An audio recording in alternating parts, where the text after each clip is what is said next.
Sounds True presents In Search of the Original Tree of Knowledge, a weekend workshop with Terence McKenna.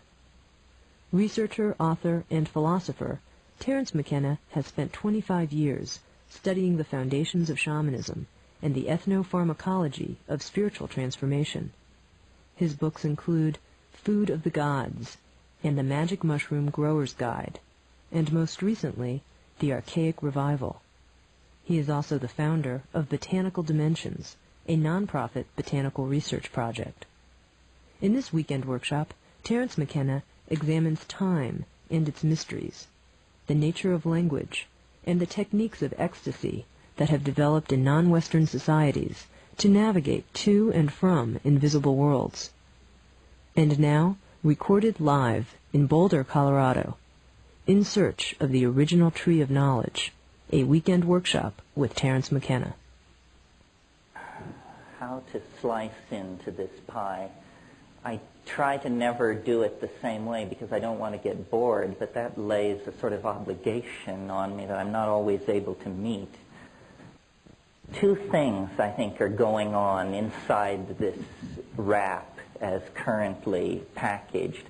First of all, I'm very interested in talking about the impact of psilocybin on human evolution and values and institutions. And then, so that you don't think we've just fallen into fringe anthropology 101, I'm interested in taking the insights from that discussion and trying to apply it to the modern or postmodern, as the case may be, dilemma, trying to draw some implication from looking at human prehistory and the set of factors that were in place at the moment of human emergence. And since I feel pretty much among friends and fringies here, it doesn't trouble me to confess that my book, Food of the Gods, I really conceived of as a kind of intellectual Trojan horse. It's written as though it were a scientific study, footnotes, bibliography, citations of impossible-to-obtain books, and so forth and so on. But this is simply to assuage and calm the academic anthropologists.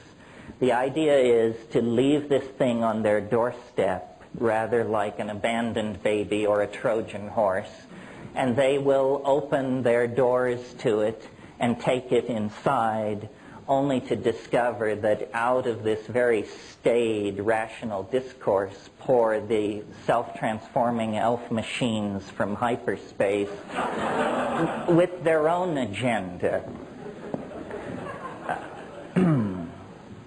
I feel like I should say this, it's more for my ease than yours, that I reached the conclusions that I now espouse through skepticism, reason, rationalism, and tough argument.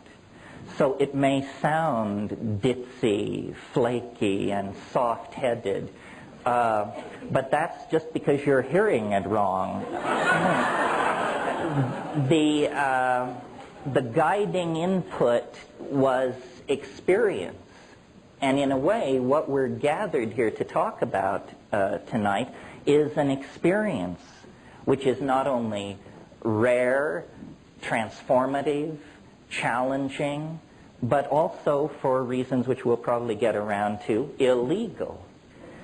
So it's a very peculiar situation. Very few experiences are illegal.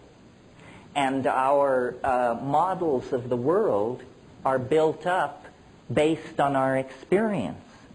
So if you make an experience illegal, you're essentially saying it is off limits for model building. You can't include that in your model because it isn't really there in some sense. And this is the situation in Western society vis-a-vis the psychedelic experience. to my mind, the psychedelic experience is as much a part of being human as sexuality, personal independence, child rearing. These are the things which are scripted into us as opportunities for exercising our peculiar situation vis-a-vis the phenomenon of being. And a society which would deny that is a society whose secret, or maybe not so secret, agenda is the infantilization of its citizens. I mean, if we are not capable of dealing with these things, then who is? And are the people who made the rules, did they carefully, conscientiously, and at depth explore these dimensions and decide they were unfit for human consumption? Or was it done more hastily, more mindlessly, and with more fear? I would submit to you that it's the latter. Well, first of all, I want to talk about the impact of psychedelics, especially in this case psilocybin, on humanness. And then, if there's time, maybe we can talk a little bit about what is so great about it. I had a philosophy professor once, Paul Feyerabend. Some of you may know his books. And he opened his Epistemology 101 course by saying, I'm going to teach you what truth is, and then I'm going to teach you what's so great about it. Well, I won't claim to teach what the psychedelic experience is. That you will have to find out on your own. But I think it is legitimate to discuss what's so great about it. You know, are we, by any measurable index, superior or inferior to people who do not have this experience? Because if not, then really the psychedelic position is no more than a kind of cult to be lined up along with Roman Catholicism and all the other cults out there. Speaking as a former member, of course. Well, my notion of the way to legitimate the importance of psychedelics is by showing, and I think one can show in fairly short order, that these things are not alien to the human experience or ancillary or the province of uneducated little brown people down in the rainforest or anything like that. I submit to you that the psychedelic experience and the impact of psychedelic plants on human beings is central to understanding who we are and how we got this way.